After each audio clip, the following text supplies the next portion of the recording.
وای دیگه خسته شدم، اینقدر این کانادا اپلای من رو ریجکت کرد. آروم باش، دنیا که به آخر نرسیده، میتونی چین رو امتحان کنی. چین؟ بورسیه چین؟ از این شوخی ها با من نکن.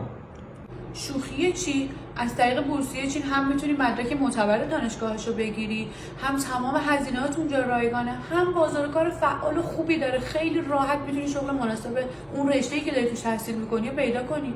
اصلا همه اینایی که تو میگی درست، زبانشو چی کار کنم؟ زبان این لعنتی شبیه کدنویسی میمونه. آی برو بابا، اونجا همه چی انگلیسیه، تو با انگلیسی میری اونجا تحصیل میکنی، بعدش هم که چینی یاد گرفتی دیگه همه چی حله. حتما که نباید از اون اول چینی بلد باشی.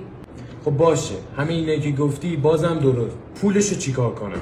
با همه هزینه هاتو میده، اصلا انگار برای فرش قرمز پهن کردن. البته مقصر این قضیه تو نیستی ها، اطلاع رسانی درستی راجع به این قضیه نشده.